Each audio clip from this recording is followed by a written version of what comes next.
me a mic check, huh? Okay.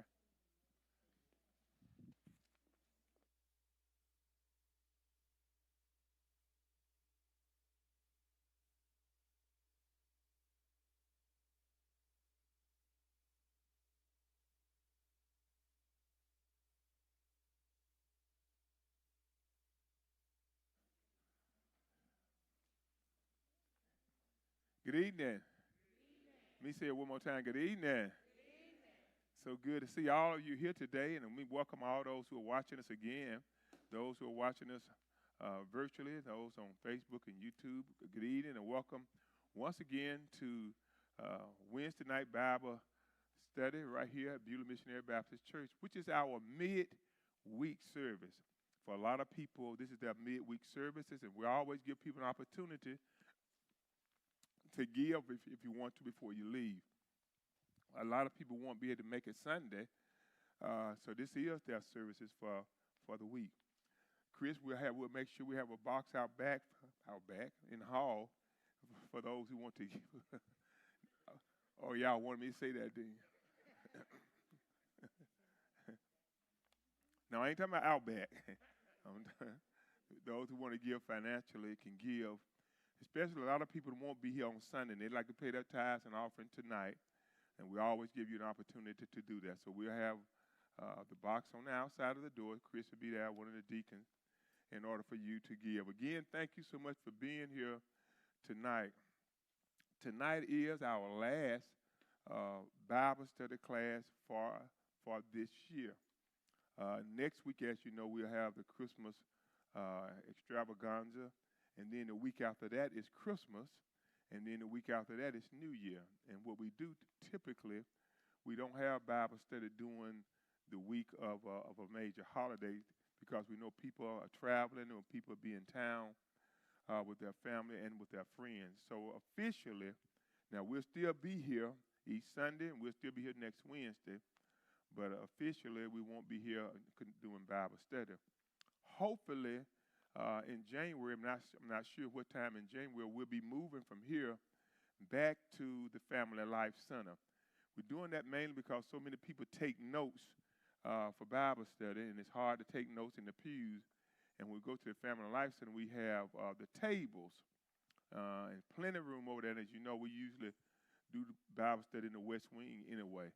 And so at some point in January, we'll be moving back next door so that we can spread out again, and you can take notes on the table. Somebody showed me one of that notebook. It might be Linda. You got that notebook? How old that notebook is? 2013. Huh? 2013. It ain't old as you, is it?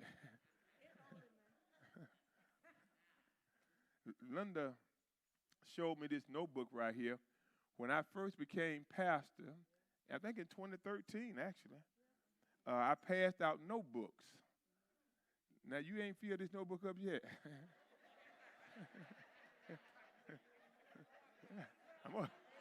I'm gonna give this book back to you, man.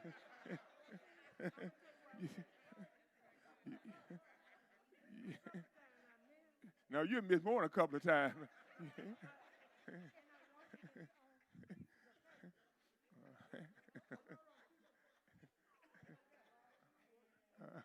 Okay, then. You're all right. You better hurry and trade that book in. I remember, don't worry about it. You're all right. All right. So we'll be moving back over there.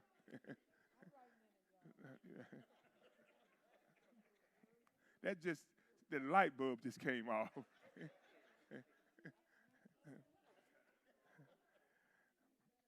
So again, I want to thank all those who have continued to come.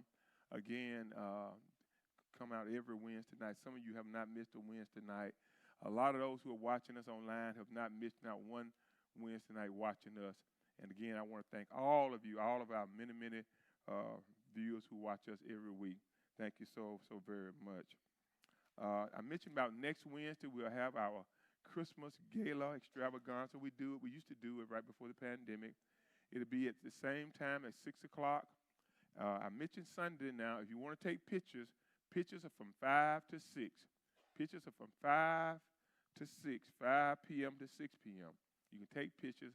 Immediately at 6 o'clock, we'll begin serving.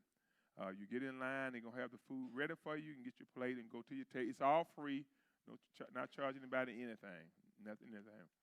And once you get through eating, we'll begin our Christmas program, probably 6:30 or 6:45. But again, we want you to come out. If you want to take pictures, you can. And if not, then come on out. A lot of you are participating in the program. It should be a lot of fun. And you will have a lot of fun. I had an article.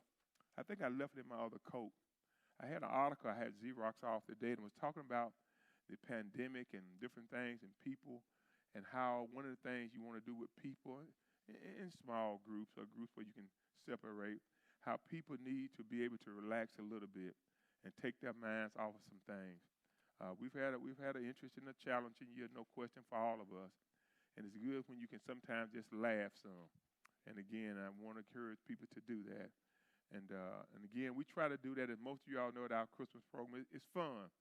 A lot of people singing karaoke, poems and plays, and so it's very, very nice. And looking forward to it. So we hope to see you there again on next Wednesday. Our bikes. The deadline for the bikes was supposed to be this week. However, because of popular demand. Remember I told you about a week before last we was at 40 bikes, right? Right now tonight we right at 80 bicycles. Yeah. And so what's going to happen, we're going to have 100 bikes. Let's face it, we got bikes came in tonight, and we got monies for bikes. And some of you have told me you want to bring the bike. And so we extended the deadline to next week. Tuesday probably will be the last day we can do it because we got to give it out to the organization, the agencies in town. But for those who still want to give, and I'm talking about people being given bikes from all over the city, from different churches, professional football players, we've gotten bikes from everywhere. And again, so our goal was 50 bikes. We're right at 80 bikes, and so it will be 100. We'll have 100 bikes at a minimum. I can tell you that right now. And again, I just want to say thank you for so many of you some of you brought bikes tonight. Those who say they're going to bring bikes and those who want to bring bikes. It's not too late. And if you can't even pay for a bike, that's fine. Give what you want to give. Whether it's $5, whether it's $3, whether it's $2, it's about the effort. We don't brag. We don't put a poster up. We don't put signs up. Who gave what? We don't do that. People give from the heart. And who knows you give is the Lord. That's more important. The Lord knows your heart, and He knows what we can do. Some can afford to do it, and some can't. But He knows your heart. But for those who still want to give, and many of you do, and some have gave more than one bike, and that's fine. But whatever you want to do, for all those who are watching us again, if you're still interested, let us know. And so many of you, again, from various churches all over town, have been sowing seeds into this ministry. And I want to just say thank you from the bottom of my heart. 100 bikes is a lot of bikes. These are brand new bikes. These are not used bikes. We're not accepting used bikes this year. So, no. I bought a used bike. Yeah, I bought one 2 years ago from old Miss Cook. Miss Cook ain't here tonight, is she? She know her neighbor had a used bike, and I wanted the bike. And I asked them, did they want to sell it? And the boy said, that's my daddy's bike. I said, ask your dad. He want to sell it. I bought it. Good used bike. I rode it twice.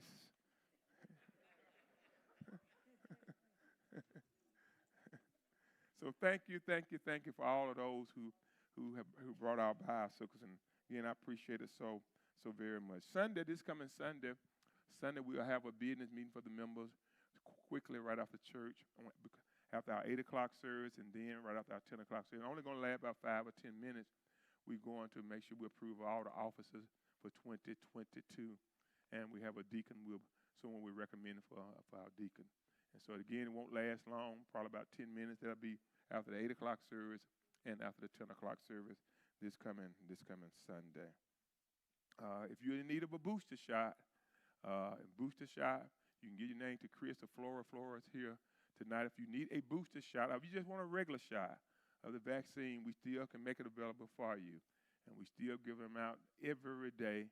They're free of charge. And again, if you want to boost a shot or you need your first or second shot, let us know and we'll make sure we make that happen. We'll make sure that happen to you. We will be doing a New Year's Eve service as we've always done on New Year's Eve. We do ours very early so people can get back home with their families at 6 o'clock. We'll be talking more and more about that. Also, on next Wednesday, if you have gifts you would like to bring, people do sometimes give gifts to people. You want to bring a gift, you can bring your gift again next Wednesday. You'll have an opportunity to do that. I often tell people when people give me gifts, you don't give it to me because I'm in need. I am not in need, but you give because of you care and because you love. And that's why we give gifts to people, not for exchange. And so many of you give to me and my family throughout the year, but we always give people an opportunity to give. We're going to be giving to our senior citizens too. For those who are 80 years and older, if you know of one, then we're going to be giving them their annual gift we give every year to our senior citizens. We'll do that next Wednesday too. So if you got a gift you want to bring, you can bring it next Wednesday or that following Sunday if you want to do that. And again, we don't give gifts because of need. We give gifts because of love. And I do appreciate all of you, what you always do for me and my family. All right, then. Let me see. I think I got all I did. I checked all of the boxes. All right, Jennifer, we ready? All right. Who's singing tonight, Jennifer? You and Neil? All right, come on.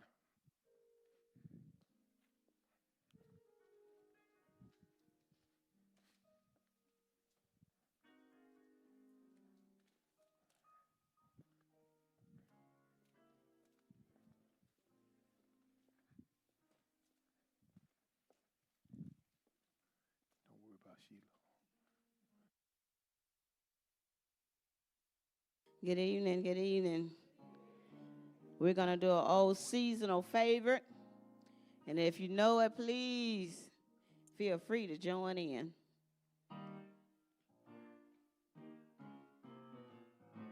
Come on, put your hands together like this.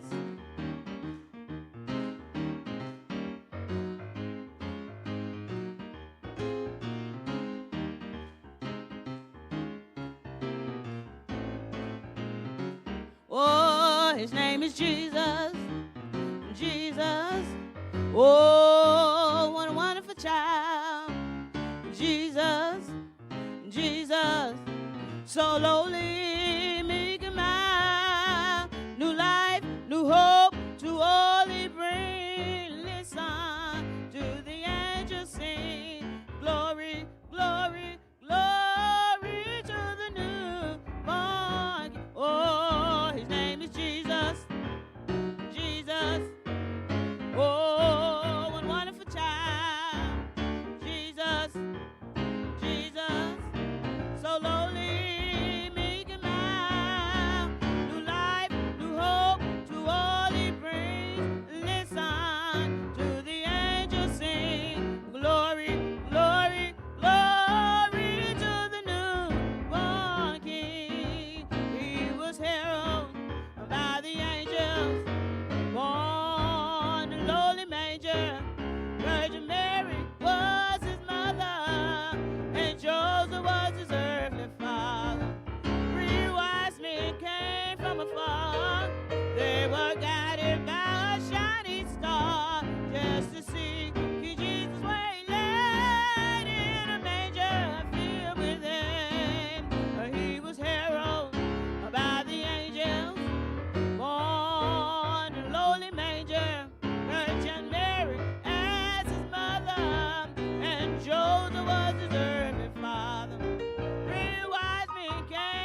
child is born, unto us a son is given. Jesus, Jesus, in the morning, Jesus, noonday is Jesus, midnight hour is Jesus, Jesus, Jesus, Jesus, Jesus. The more I call him, the better I feel. The more I call him, the better I feel. Jesus, Jesus, Jesus, Jesus. Glory, glory, glory to the new born King. Amen. Amen. I like Christmas music. Thank you, Jennifer. You know, you can only sing it at Christmas time. And it's always something about, I don't care how many times you hear it, and the songs never get old, especially this time of the year. And I often say people are nice at this time of the year with the Christmas spirit. And people really are in the holiday cheer. But again, I love Christmas. I've been listening to Christmas music since November. You know, one of the stations started playing it in November. And I've been listening to it since November. And I enjoy the sounds of the holidays. We're going to go ahead tonight and conclude our talk on the holiday blues. One of the things I often say, whether it's I'm preaching on Sunday or teaching on Wednesday night, let me say hello to Reverend Martin Jackie, who's in travel mode. Reverend Martin Jackie, who's watching in travel mode tonight. Thank you all for tuning in on the highway. One of the things I often say whether I'm Sunday or on Wednesday night, the messages, the lessons ought to be applicable to your life. And they ought to be lessons that's real. And even on Sundays, if when I preach, I try to come back and explain how the text comes alive and how it makes sense and how we can apply it to our daily life. If you don't do that, then you're missing something. It's one thing to talk about Peter and Paul, but how do you transcend Peter and Paul and make it relevant and where people can live? This is a real life. And as Christians, we have real struggles. We have real needs. And Christians, we are not immune to the troubles of this world. I mean, I would like this thing to say, well, if you're a child of God, if you're a Christian, you won't have no more trials and tribulations. That don't happen. That don't happen. We struggle. We have feelings. We laugh. We cry. We go through heartaches. We go through pain. But what separates us from the other people, the non-Christian, is that we have a Savior. We have a Savior. And we stand on the word of God who says, I will never leave you or forsake you. And that's sobering and that's comforting. And so we want to talk about things that mean something. Last week when I did this message, and we do it every year, it makes me feel good when people come up and share their testimonies with me. And we got people who struggle with this time of year. People in our church. People are on the job. Some may be people in your own home. Real life issues for real people. Because we live in a real world. We talked about last week, why do we want to talk about the holiday blues? Why do we want to talk about it? And we said we want to talk about it because it's real. It's real. It's real. And I appreciate the people, more and more, who came up to me last Wednesday and shared their stories with me and how it has affected them. In some ways, it still affects people, in this particular time of a year. It affects people's lives, and that's why we talk about it. And as the shepherd of the sheep, anything that affects you all affects me. Because the shepherd has to have compassion when the sheep got lost, and the shepherd went and found the sheep, he picked the 80-pound sheep up on his shoulder. He took him back down to the village. But what he didn't do, he did not scold the sheep. When they went back down to the village, they had a celebration. What did they celebrate about? Well, they celebrated, here was my sheep that was lost, but now it's found. And so the shepherd had to have compassion. My job is to feed the flock, not fleece. Not fleece the flock. And I want to do that with love, and I want to do that with compassion. So what bothers you bothers me. What hurts, it hurts me. And that's how it ought to be between our brothers and our sisters. One of the things we talked about last week is how it can get so bad that it affects, and people actually take their lives. People take their lives. A permanent solution for a temporary problem. You see, once you are out of here, you're out of here. So now somebody might say, well, Pastor, I would never hurt myself. I would never kill myself. Well, I won't know about that. A lot of people who have killed themselves, a lot of people who have harmed themselves, didn't think they would ever do that. But you can get to a breaking point, and all kinds of thoughts will come through your head. Now, some of you all know what I'm talking about. You can get to a point where all kinds of thoughts go through your head. And the problem is when people begin to act on those thoughts, have a plan for those thoughts, or accidentally, even if you're doing it for attention seeking, and accidentally, so it's always serious. And we don't want anyone going out that way. No one. 3 out of 4 Americans say this year they got concerns about the holiday. 3 out of 4. It's been a tough year. It's been a tough year for a lot of people. We've been locked up, not able to see your family, not able to see your loved ones. The doors of the church been closed. Many of our loved ones have died, been sick. A lot of you been sick,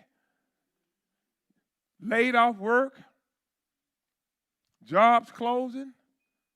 It's been a tough year for a lot of people.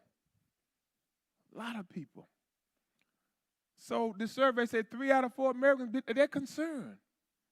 People not spending as much this year. That might be a good thing.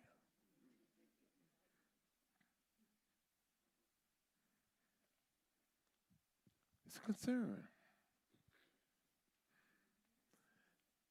And I'm concerned because God is concerned. I mentioned last week, he's not just concerned about you spiritually, but he's also concerned about you physically and you mentally. God is concerned with the whole. And when I say man, I mean women, man too. The Bible really don't speak a lot about women because of the writers in those days and the rights of women. And women really didn't have rights in first century. In fact, you didn't have rights in this country for a long time. You sure didn't. And so the Bible really talks more about men, but it includes women also. And we are approaching the biggest of the holiday season. And I mentioned how last week that Christmas Eve is the most depressed of all of the days. Christmas Eve. Christmas Eve. Christmas is the biggest of all of them. It trumps Thanksgiving, Halloween, 4th of July. Christmas is the granddaddy. And if retailers don't make their money by Christmas, a lot of them go out of business. Have you noticed how the sales have been getting early and early? Black Friday don't mean what it used to mean. Black Friday used to be the day after Thanksgiving. Now they start putting stuff on sale way back in September and October. You can get, they already discounting stuff. They're trying to move the merchandise. It's getting earlier and earlier. Christmas. Because it's the biggest of the shopping day. And they got to make it. The holidays can be stressful for most of us. For most of us. For most of us. It can be stressful. For most of us. Some shape, form, or another. Whether you're trying to decide what you got to cook or entertain your family, or what you're trying to purchase, what you're trying to buy, it can be and it is stressful. And stress is something else. I often say stress will take you out of here. And so many times we're stressful and don't know it. Internal stress. And just because you're smiling don't mean you're not stressful.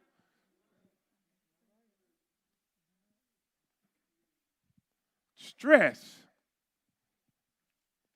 leads to strokes, leads to heart attack, and even if it don't kill you, your quality of life,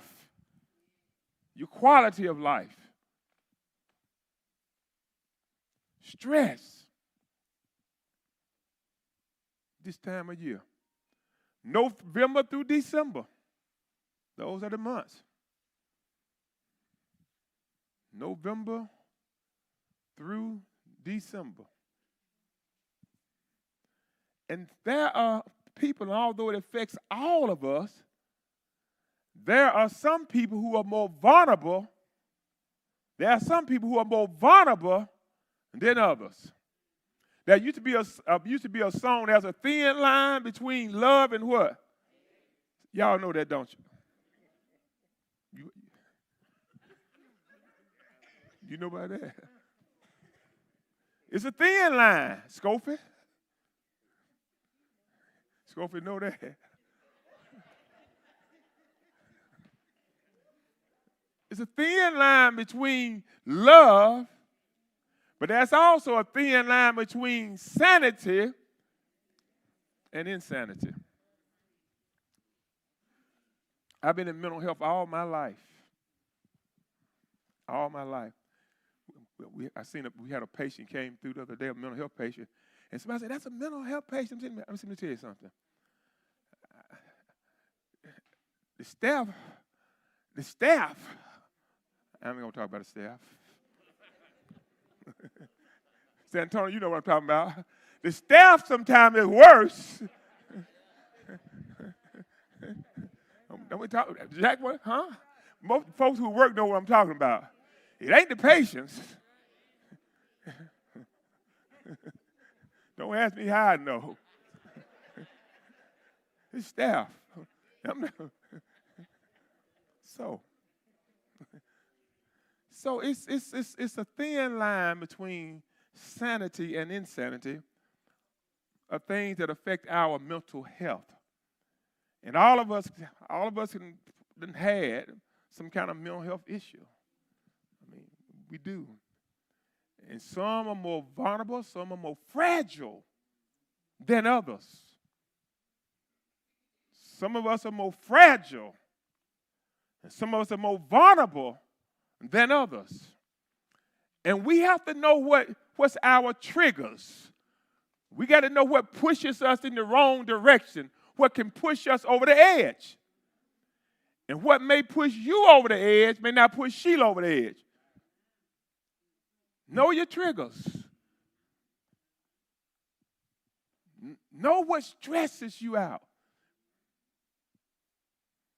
Because we all got them.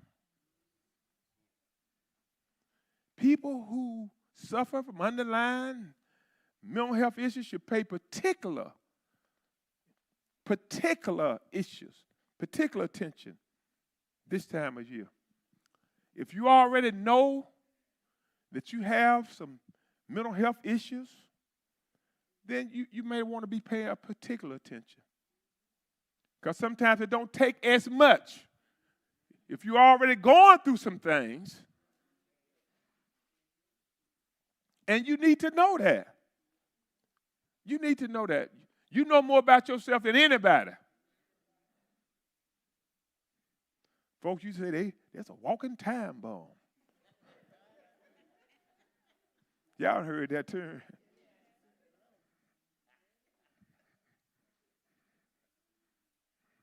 We all are walking time bombs at times. But you know yourself better than anybody. You know yourself than anybody.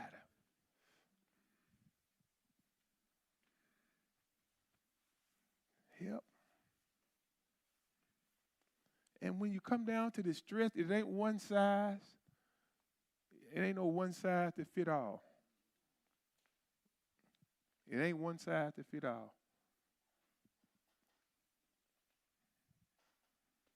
You'll be surprised of the people you come in contact, the people on your job, the people you associate with, the people in our church that's dealing with these issues. Dealing with these issues. And one side, one thing that I can say to one person, I can't say to the other person. People, conditions, and situations are different. Some stress are caused, and I often tell you this, some are caused by clinical. Some depressions are clinical. And when it's clinical, that means you may need some medication. You might need an antidepressant. And some are just situational. You lost your job, you lost your wife, you lost your home. And once your situation clears up, then your depression clears up. And so you have to be able to determine which one it is. We all handle it different, and some handle it better than others. And if you need professional help, talk to someone. One of the fallacies of preachers, we think we can do it all. We can be the janitor, we can fix the cars, we can marry, we can do the counseling, we can do the cook. Well, you can't do all that. You can't do all that. My background just so happened to be in counseling and social work. It just so happened, I've been doing social work all my life in private practice. That was just my background. So I've been doing counseling longer than I've been doing preaching. But most pastors are not counselors. They're not counselors. Now, other races of people utilize the professions in their church. And the preacher turn the case over to a social worker. But in the black church, we want to do it all. And the pastor is just not qualified to do it all. If it comes down to fixing a car, I'm not qualified. I cannot fix a car. Well, you ought to be able to, no, I ought to be able to do it, but I can't do it. Always tell me what I ought to be able to do. I work within my scope. And I'm not that mechanically inclined where some guys can go out there and take them apart and put them. I can't do that. And I know that. Well, you ought to be able to change the brake. Well, I ought to be, but I can't do it. So, don't have the skill. And so the same way is with counseling. A young lady called me, and I've told this story before. She said, Pastor, I got a friend I'm talking to. She's suicidal. Where in the Bible can I tell her what you need to do? Call 911. You need to call 911. Okay? You need to call 911. You don't need to try to handle that. Ain't no sense trying to go to the Bible. This is serious. This is life and death. It's life and death. That's the real gospel. So many people have lost their lives. The Bible says what God has put together. Don't let you stay in a relationship with a man beating you half to death. And some preacher, some pastor telling you need to stay there. Well, number one, God ain't put you together. Because if God put you together, he wouldn't beating your brains out. See, the state gives you the authority to be married. They give you the license. Because if God put you together, you would be together. But people, bad counseling, bad advice from pastors and preachers. If there's someone here and I've dealt with suicide people, I'm going to try to get them some help. I'll get them some help. So nothing wrong with talking to someone, a professional. But you need to make sure you're talking to the right person. You calling somebody that don't know nothing no more than you know. Well, child,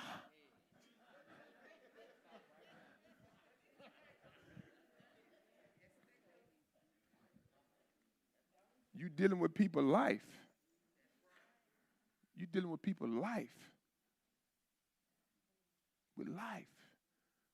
There are people professionally trained this time of year and throughout the year. When I don't know, I'll refer you out. When I don't know, I'll just tell you I don't know. But I can find somebody who do know. And even in my counseling, there are some things I can't do. You might need some medication. I can't prescribe medication for you. You need to see somebody who can. Don't make me feel bad when I don't know. I'm so smart, I don't know.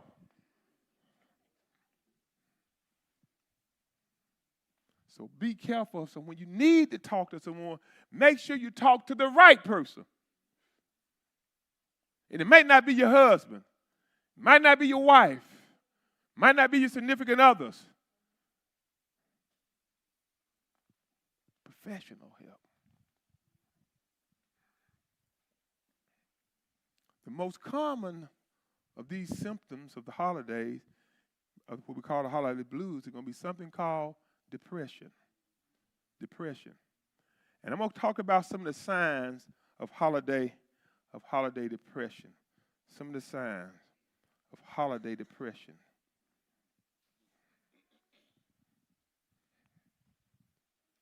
One of the signs is you may have a change in your appetite. One sign. And again, remember what I said, one size don't fit all. These are just some common things.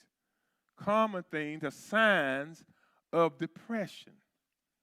And when you find yourself getting depressed, you want to, and we'll talk about in a few minutes some things you can do to get out of there. You want to head in a different direction. But one of the common symptoms is just your change in appetite. Then there's a change in your sleep pattern. Change in your sleep pattern. Again, this is not for everybody. It does not apply to everybody. Some people don't sleep a lot anyway. I had the printer, Michael, text me last night on my phone at 1:53. He said, Pastor Gage, look at this flyer. Do you like it? It was 1:53 in the morning. And I texted him right back, said, no, I don't like the font on it. Change the font. Somebody said, was you up? Yeah, I was up, 1:53. So, he was up too. Yeah, he didn't have it right. So, change in sleep pattern. Depressed or irritable mood. Irritable mood. Change in the appetite, sleep pattern. And you can have a combination of all of these now. A combination. Irritable. Irritable. Now, as a sidebar, there are some folks that like that all the time, ain't it? This ain't got nothing to do with the holidays. Jimmy, it ain't got nothing to do with the holiday. You come up here on Sunday morning irritable. I don't care how hard I preach, you still the same.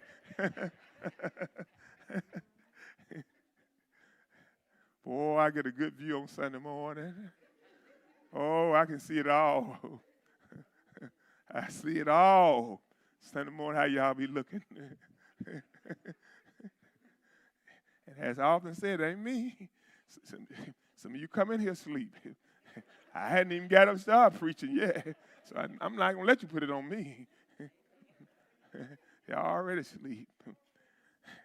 Depressed, irritable. Nobody can get along with you. Nobody can get along with you. Can't nothing make you happy. Can't make you happy. You can't concentrate. Can't concentrate. You know it's hard to concentrate when you got so much going on and so many things are coming at you from all directions, everywhere. It's hard. It's hard to eat. It's hard to sleep. It's hard not to be in a bad mood when you got all these things coming at you. And they do. And there are some people that's going through it right now.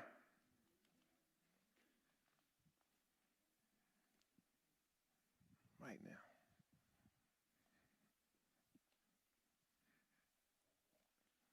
You feel worthless. I feel worthless. I'm a failure. I can't accomplish anything.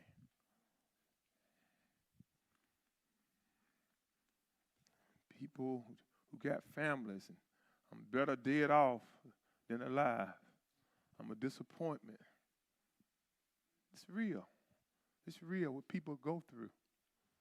It's real talk. It's real talk. Real talk. People hurting and harming themselves every few minutes in America. There are soldiers committing suicide nearly one a day. It's real talk. Real talk. Real talk for real people. Lost to play. You don't want to do anything. Your spouse can't get you to do anything. Your friend, you don't want to do anything. No interest in anything. Yeah, it's real. And you know it. And you know it.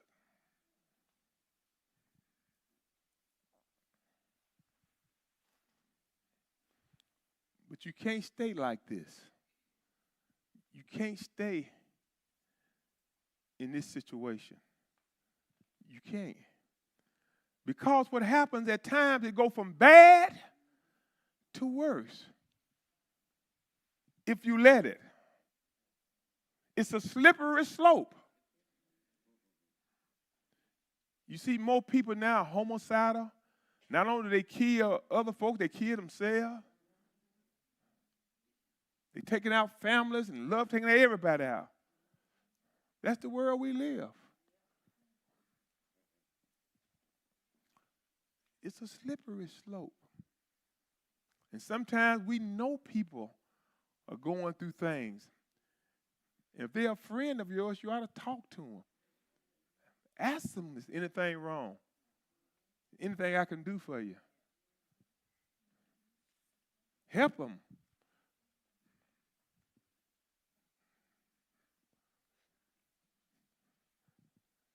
But there are, again, some things you're going to want to do to offset this feeling. Because you can't let it continue.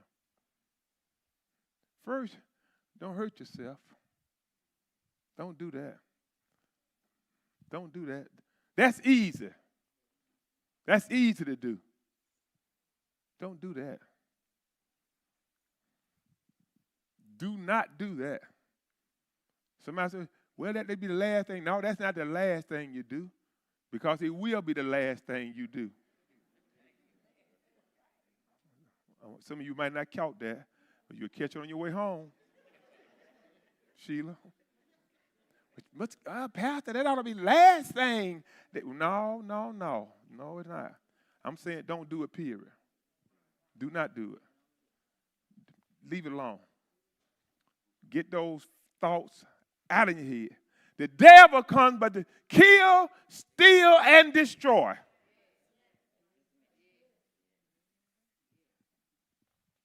And you got to always remember that. That's what he come for. Kill. Destroy your family. Destroy you. He's happy with that. He put all them thoughts in your head. You ain't no good. Nobody loves you. Nobody cares. You might as well take yourself on out of here. Oh, he can be so convincing.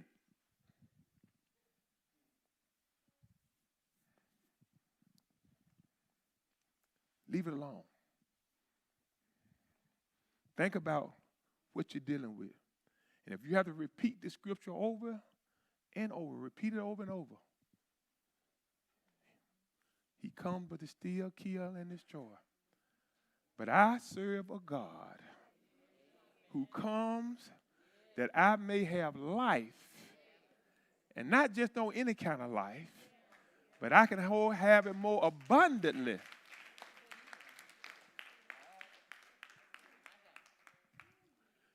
You got to learn to stand on the word. If I can just hold out, I'm gonna give it another try till tomorrow. And tomorrow is not 24 hours. You hold out to the Lord, says, well done. Because what you're going through really ain't nothing but a test. Your depression, your feeling of hopelessness, it's nothing but a test. Without in the test, there are no testimonies. And that's why some of the individuals came up to me last week and said, Pastor, I got a testimony. You got a testimony. What's your testimony? Oh, my testimony is how I made it over. How I made it over. I've been just like you. But with the help of God, I made it. I made it over. Don't hurt yourself. Stay away from it. You can't drink your way out of this thing. First thing we want to do is grab that ball. And I ain't talking about no baby ball. Y'all know what I'm talking about. You can't drink your way out of it. And people still do that. You're going to have to wake up. You're going to wake up. You're going to get drunk. But you got to wake up. And ain't nothing going to be in change. Oh, y'all don't act like y'all don't even know what I'm talking about. Y'all all these saints in here.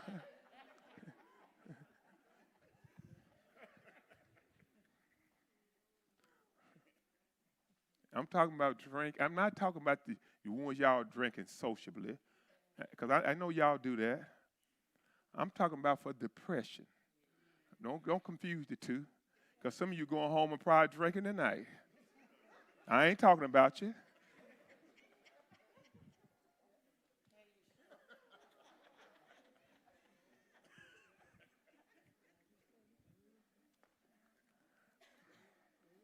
I'm not an artificial preacher. I'm a real preacher. And I know church people socialize, and I know church people drink. I know that. And so, I don't want you to fool yourself, because you sure ain't fooling the pastor. Because some of y'all I ain't got a glimpse of. So you can't drink your way out. Bethany Sharper told me we went out to the thing at the capstone, and Bethany Sharper, they had something out there, and the band got through playing, and they had the bar set up, and We was just sitting down, me and Flora, listening to the band. And Bethany said, you know they're ready for you to leave, don't you?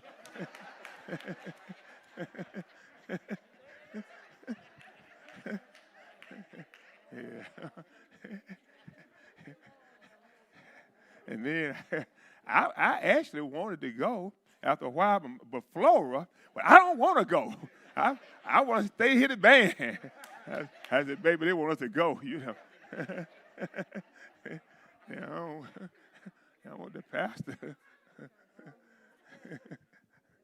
Oh, but when I got out of that door, they told me that beeline to the bar. So during this time of year, you can't drink your way out of this. You can't drink your way out of it. Alcohol, whether you know it or not, only increases that depression you're going to have. It only increase the feelings. Same way when men have sexual problems, impotency, and they think by drinking, that's going to make me do something I can't.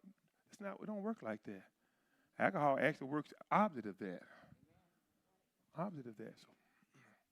So you can't drink your way. You can't drink your way out of this. Isolation.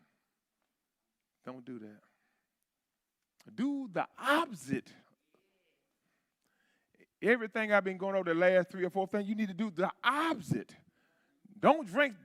Leave the drinking alone. Leave harming yourself alone. Don't isolate. You want to be around people. You want to be around somebody. Don't get home and get up in a corner. Don't do that. So don't isolate yourself.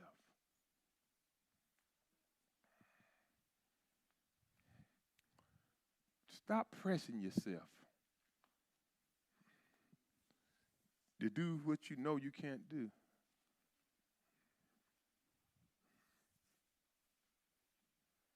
Don't do that. Stop trying to meet others' demands, others' expectations. This time of year, we want to try to meet everybody's demand and expectation. You can't meet everybody. You can't. I don't care who all folks you buy all these gifts for. You're going to leave somebody off, number one. And some of the gifts you give some folks, they still going to talk about you. You can't meet everybody's expectation. You can't do that. You're putting pressure on your own self. You can't do that. And you got to live after Christmas. You got to live after Christmas.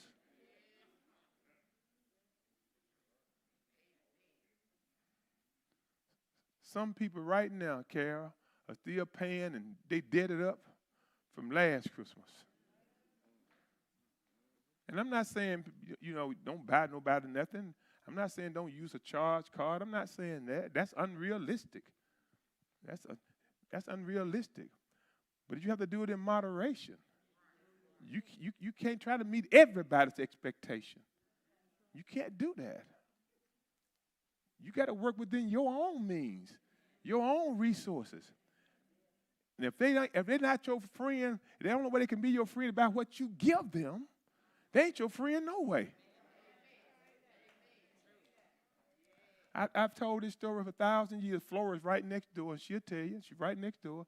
For so many years, I couldn't afford to give her nice rings. Never. I gave her cubic zirconis when we first got married. For several Christmases and anniversaries, she never complained. Not one. She knew they wasn't real. But we had a house note. We had a car note. We had children we had to feed. I couldn't afford it. Just couldn't afford it. And she never complained. But when I could do better, I did better. but you got to crawl. So I'm trying to impress nobody. She loved me just as much when I gave her a cubic zirconia as when I did the real thing. Because love transcends things. It transcends all that kind of stuff. They look just as good.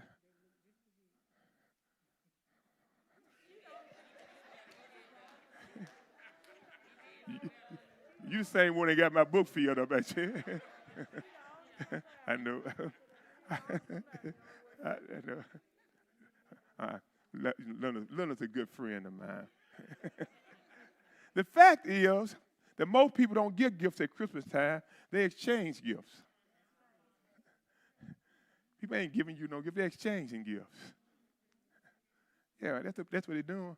I do this for you, and I expect you to do this for me. That's how it really works. That's how it really works. Huh? Well, you ain't really giving no gift. How many folks you giving a gift to, you don't want nothing back? Because if I give you a gift, Nate, yeah, what most people just exchanging gifts. That's all we're doing. If you give to those who give to you, the Bible says, what reward? You already got your reward. But we have to remember the true meaning of Christmas. Take away all the lights, and I love the Christmas lights and the music, and I love the Christmas music. But when you talk about the true meaning of Christmas, what we have to do is to keep Christ. If you take that word Christ out, you don't have nothing. And so if you don't include Christ in Christmas, you don't have nothing. He's the centerpiece.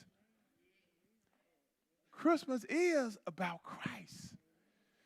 It's not about the reindeers. It's not about jolly old St. Nip. It's not about all the gifts, the trees, the lights, the cars, the going, the travel, the food. It's about Christ. Christ. Christ. He's the reason for the season. It's Christ. There's no Christmas without Christ. So remember, Christmas is just, think about that. It ain't but one day. It's just one day. And when it comes, it seems like it goes so fast. And after Christmas, it seems like it's been gone a long time. Folks throw them trees away before Christmas Eve get out of there.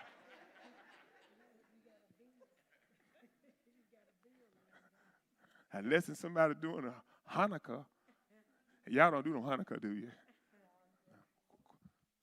Kwanzaa? Dara said she do Kwanzaa. But it's just one day. It's just 24 hours. That's all it is. When you think about it, it's just 24 hours. It's one day. Now, for kids, it's something different. But I'm talking to grown folks tonight.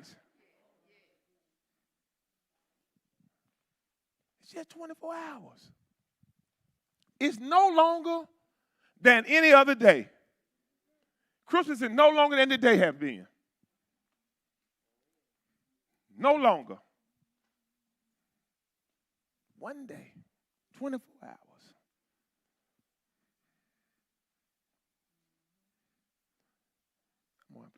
For time, I'm going to skip that. But one of the things you're going to find out about Christmas, about this holiday season, is how much joy you'll get out if you go out and help other folks. When you find yourself helping other folks, you're going to help your own self. By bringing joy to others, you're going to be bringing joy to your own self. These are ways you can offset this thing. Whatever you want to receive, learn to give it. Seasons come and seasons go. But at the end of the day, God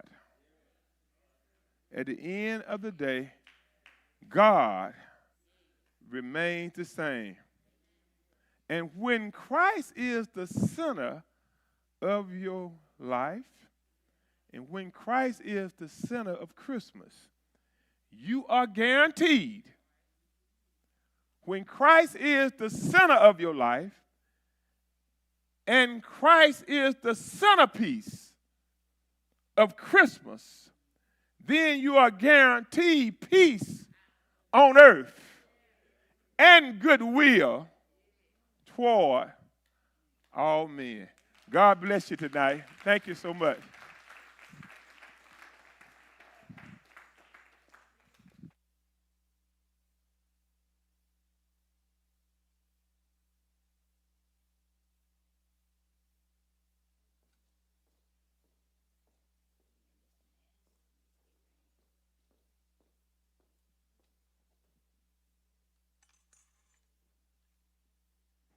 Why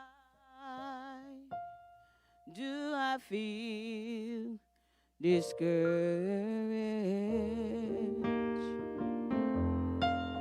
And why should the shadows come? Why do my heart feel lonely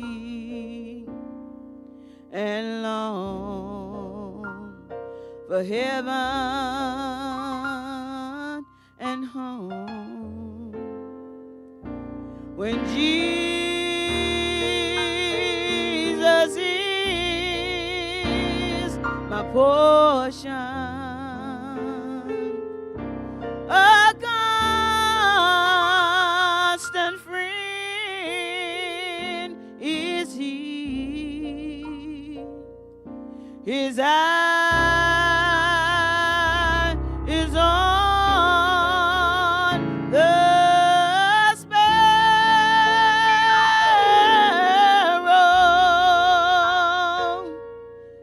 and I know he watches me. Oh, I sing because I'm happy. Oh, I sing because I'm free. His eye is on the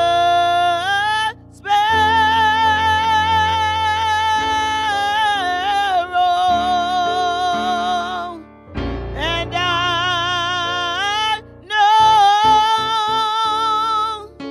he watches me.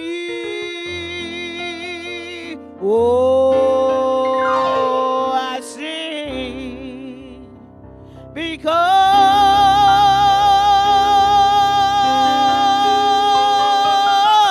I'm happy. Yes,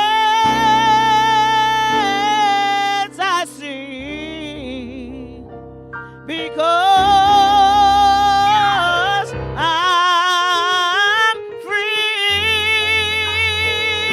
Oh, his eye is on the sparrow,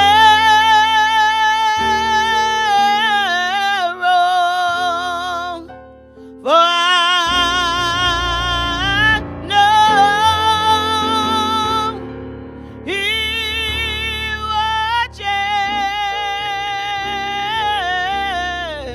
he watches me.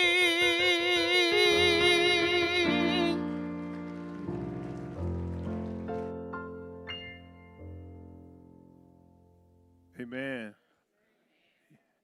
If the eye is on the sparrow, then I know.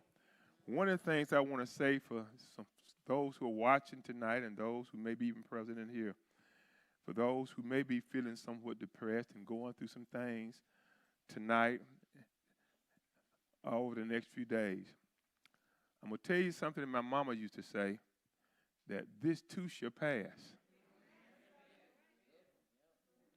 My mama used to tell me, and I'm going to tell you the same word, that this too shall pass. And I promise you that. If his eye is on a sparrow,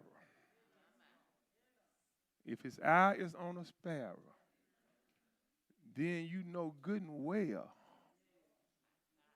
he watches over me. Do we have anyone tonight who want to give their life to Christ? Anyone tonight want to give their life to Christ? Anyone tonight who wants to join us? I always extend that invitation. Anyone? Do we have any visitors tonight who want to say anything? Any visitors? Any visitors tonight? Any visitors tonight? I want to thank all of you who's been here for the last, ever since we came back from Easter Sunday, for the last several months. And again, thank you so much for attending Bible study, which is our teaching arm one of our teaching arms of our ministries. And hope to see you again Sunday. Hope all of you be here Sunday. And again, looking forward to next Wednesday night when again we'll all get together over in the West Wing. But again, I want to thank you so much, you, and especially you that's watched us tonight. Thank you for being here and being part of this Wednesday night Bible class. Let us stand. One of the reasons I look at my watch is that when we tell people we're going to come at 6 and leave at 7, I want to come at 6 and try my best to leave at 7. And because I want to respect your time and I want to respect your efforts. And I want you to know that if you take so much time out of your busy schedule to come out here at 6 o'clock, I'm sure going to do my best to get you back out as I promised at 7 o'clock. Let us bow our heads. Heavenly Father, we thank you again for another day's journey. Now, Lord, I'm asking for your blessings as we leave this place, but never out of thy presence. And when we go to our many destinations throughout this city tonight, when we get there to our homes and many other destinations, we're going to look into the heavens and we're going to give you some thanks for a safe and assured journey. In the name of Jesus we pray. Good night.